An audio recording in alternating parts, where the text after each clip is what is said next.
Paz do Senhor Jesus, irmãos e irmãs. Estamos iniciando mais um dia de exposição no livro de 2 Crônicas. E hoje iniciaremos a segunda e última parte do livro. Falaremos sobre o Israel dividido, onde as duas tribos, Judá e Benjamim, se mantêm fiel ao trono davídico no Reino Sul, e as outras 10 tribos se unem a Jeroboão no Israel do Norte. Lembrando que o foco do livro de Crônicas se mantém no Reino do Sul, o povo de Judá, ok? Hoje estaremos meditando nos capítulos 10, 11, 12 e 13. Nos capítulos 10, 11 e 12, veremos o reinado do rei Roboão, filho de Salomão. No capítulo 13, o reinado de Abias, filho de Roboão. Vamos ao capítulo 10. No capítulo 10, temos o princípio do reinado de Roboão, que, como veremos, não foi sábio como seu pai Salomão.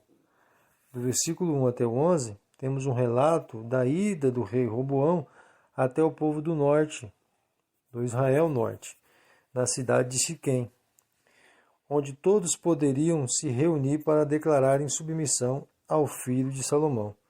Porém, o povo, ali do Israel Norte, declarou descontentamento com a maneira que o rei Salomão os tratava, cobrando impostos altos. E então o povo propôs ao rei Roboão que diminuísse os impostos. O rei pediu que voltassem depois de 3 dias e ele teria uma resposta.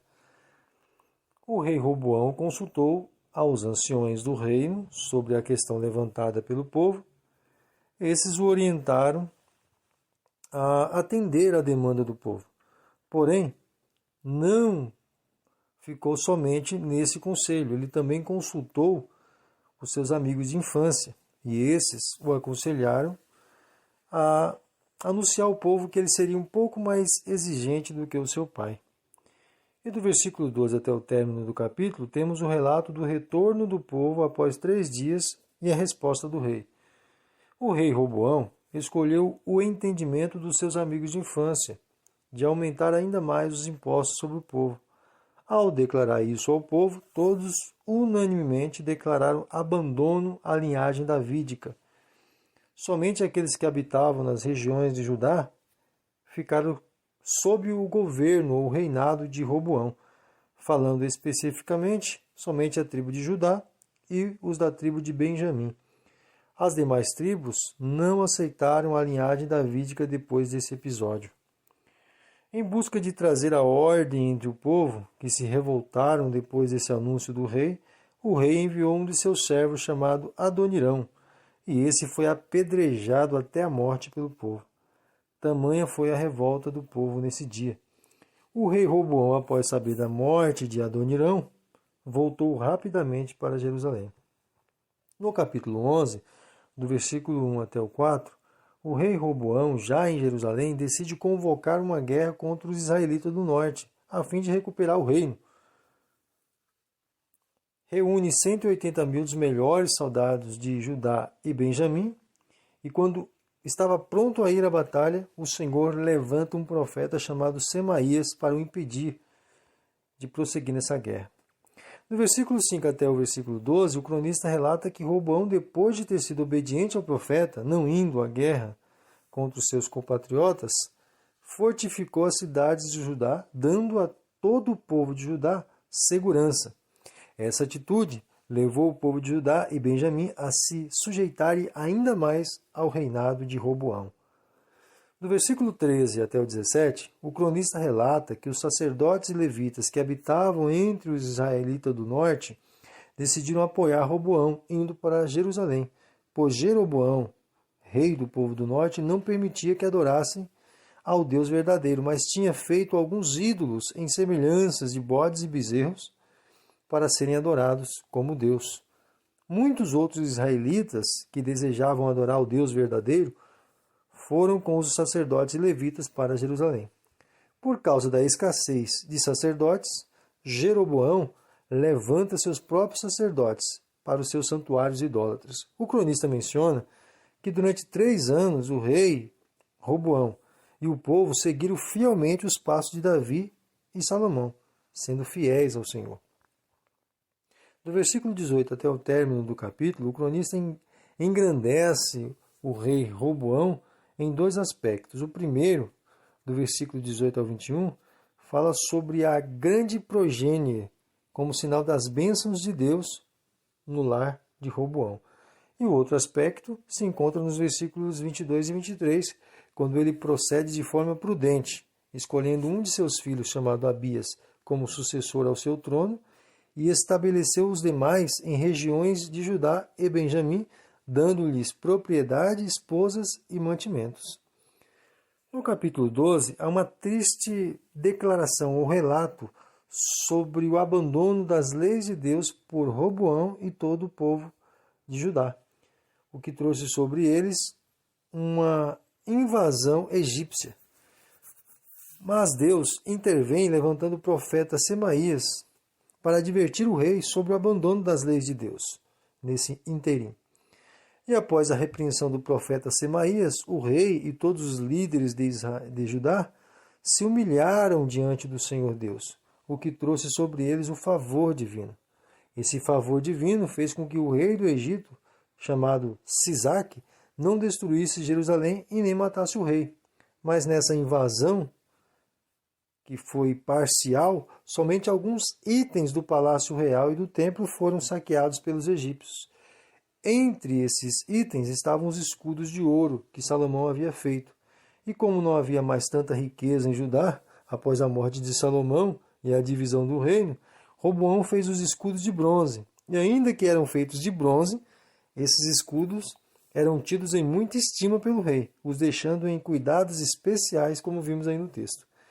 O cronista visa com essas declarações deixar evidente que a glória e a polpa que havia em Judá durante o tempo do rei Salomão havia se perdido nesse período. Do versículo 13 até o final do capítulo, temos o relato da morte e sepultamento de Roboão. Esse que, segundo o cronista, foi um rei perverso, pois ainda que tenha se estabelecido firmemente em Jerusalém, não buscou ao Senhor de todo o seu coração. Mas, ainda que Roboão não tenha sido um exemplo, alcançou o perdão e a bênção de Deus, pois foi sepultado na cidade de seus pais. E como ele mesmo antes tinha estabelecido antes de morrer, colocou o seu filho Abias como rei em seu lugar. Assim foi após a sua morte. No capítulo 13, temos o início do reinado do rei Abias. E nesse capítulo inteiro, veremos uma guerra de Judá contra o rei do norte, de Israel do norte, Jeroboão. Nesse episódio, Jeroboão contava com o dobro de soldados a mais do que Roboão. Porém, Roboão lança em rosto o abandono deliberado do povo de Israel do norte aos justos mandamentos do Senhor, para se entregarem à idolatria, e lembra-os de que o povo de Judá e de Jerusalém desfrutavam da aliança de Deus com Davi e da permanência dos sacerdotes araônicos servindo no templo, enquanto o povo de Israel do norte levantavam qualquer tipo de sacerdotes para sacrificar os seus ídolos. E por essas razões, eles não poderiam vencer o exército de Judá. Enquanto o rei Roboão estava discursando, declarando essas palavras maravilhosas, o exército de Jeroboão o cercava pela frente e pelas costas. Quando o exército de Roboão percebeu essa estratégia, se humilharam diante do Senhor Deus por não verem saída. E Deus então concedeu a vitória ao povo de Judá. E depois dessa vitória, conquistaram 3 cidades e alguns outros povoados na região do Israel Norte. O cronista fecha esse trecho sobre o reinado de Abias, filho de Roboão, declarando seu estabelecimento vigoroso no poder, impedindo um levante futuro, vindo do reino do norte, do Israel Norte contra Judá. E a bênção de Deus sobre a sua progênie, com alguns filhos e filhas e com várias mulheres. Esses foram os nossos capítulos de hoje, irmãos. Vimos que quando não há sabedoria na administração de um reino, todo o povo padece. Ainda que o Israel do Norte teve um líder Esse líder não tinha um compromisso com as leis de Deus, mas somente com seus próprios ideais. Jeroboão. E do outro lado, no povo de Judá, vimos um rei que, além de não ter herdado a sabedoria de seu pai, não se mantém fiel ao Deus da aliança. Em ambos os casos, o afastamento das leis de Deus é o princípio gerador de problemas futuros nessas duas regiões tribais. Saber fazer as coisas de Deus, ou as coisas que Deus exige, é um privilégio. Mas executá-las é uma virtude. Nesse caso, não seja apenas um privilegiado ou privilegiada. Deseje ser um virtuoso ou uma virtuosa, pois se assim for, desfrutará de paz nessa terra e de uma gloriosa vida futura. Que a sua oração seja: faz de mim, Senhor, aquilo que exiges de mim, ó meu bom pastor. Até amanhã, querendo Deus.